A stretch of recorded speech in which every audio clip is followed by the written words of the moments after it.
Welcome back to Celebrity Radio. It's Alex Belfield talking to some of the world's biggest stars and some of my favourite people. And we've got one for you today, a lady who has won 3 London marathons, 3 New York marathons, done everything else in between. And she's joining us today. Paula Radcliffe, how are you? I'm good, thank you. How are you? Do you know, I'm not as good as you, to be honest. When I look at somebody with your discipline, I somehow feel inadequate. I mean, your life has been one of getting up at the right time, eating the right thing, making sure you're at peak fitness, and then delivering. It's an incredible success story. I guess like everybody else, I just kind of take it day to day and pick different challenges and do what I can to enjoy it as much as possible. What's your life like now? Are you able to enjoy yourself more? Are you able to go to a Las Vegas buffet like me and eat one of everything?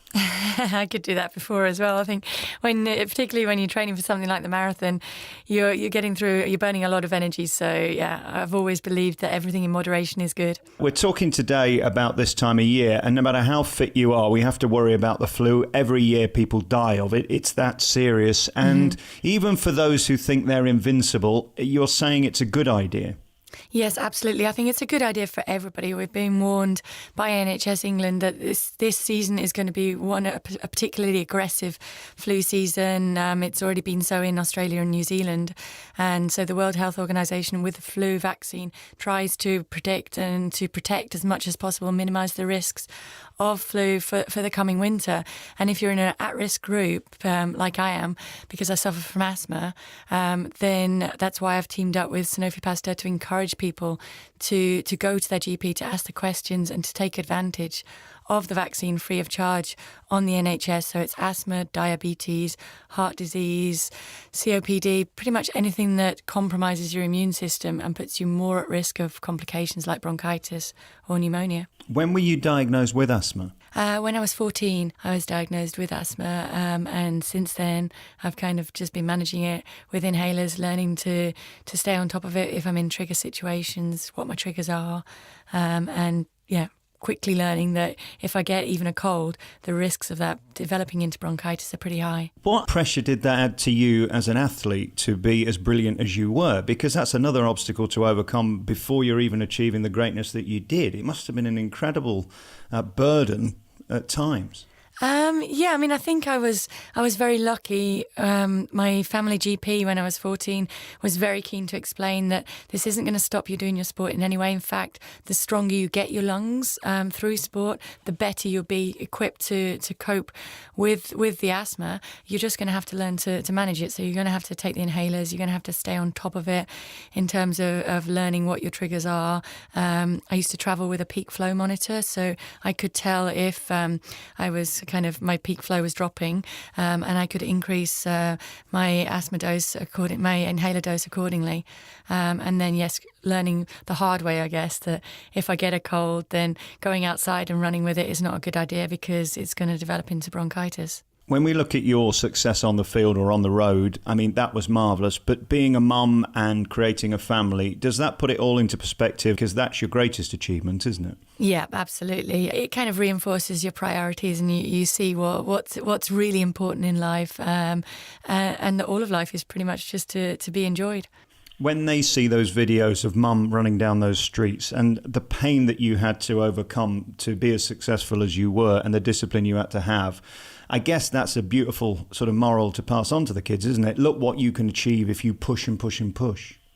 Yeah, I mean, I think it's I try as much as possible with the children to kind of teach them from experience and help them as much as possible, be equipped to kind of go through life. It's one of the reasons I'm keen that they try all sorts of different sports so they find the sport that they're passionate about, because they're far more likely then to be active and to be healthy through that, to be balanced in their kind of views on the world, the views of the world, and to eat healthily and just to work hard.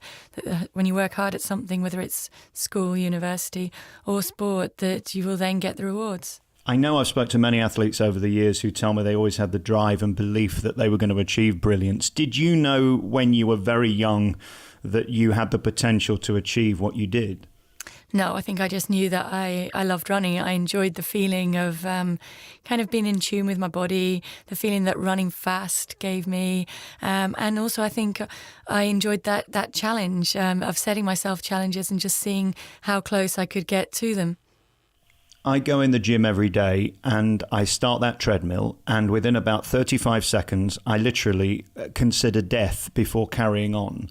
When you're 30 minutes into a marathon, an hour into a marathon, an hour and a half into a marathon, where do you get the drive from to continue? Because it's a mental thing more than a physical thing, isn't it? Absolutely. And I think for people who take part in something like the marathon, it is kind of the ultimate challenger. It's you against your body, against your mind, against the road and the distance. There's so many things, but it's also a huge achievement. And every single person that reaches that finish line has achieved something and has sort of worked hard towards a goal through the build-up period and then achieved it on that day. So it's a very special place to be as well at the finish line of the marathon and see people achieving that. So when you're going through it, you kind of have to just keep the end goal in mind, focus on the fact that, yes, you will hit bumps in the road. It's a bit like life. We're going to go through difficult spots, but you will get through them and you're going to get a lot of enjoyment, a lot of fulfillment from it too. And what's your day like now? I mean, you still look fabulous. You're still at peak fitness from my perspective. I'm sure in your own view, you're perhaps not. Are you still one of discipline? Do you still wake up in the morning and get on the treadmill? What's it like? I don't really go on the treadmill that much now. My first love is kind of running outside, so I would rather do that. But yeah, I get up in the morning. First thing is get the kids up, get them fed and ready for school, walk them to school. And then when I've dropped them off at school, then I usually go for my run at that point in the day and then attack whatever else I've got on the agenda for the day. And you're about to emasculate me even further. How far do you run when you go on this morning run?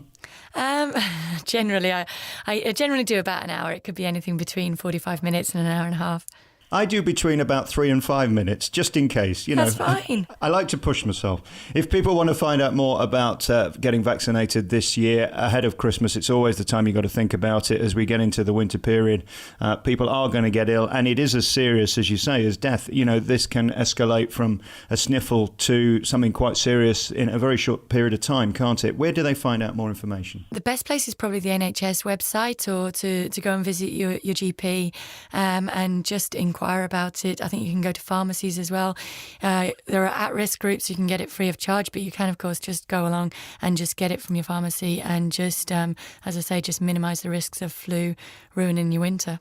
Your discipline and your courage and your tenacity is so incredible. Paula Radcliffe, thank you so much for your time. Thank you.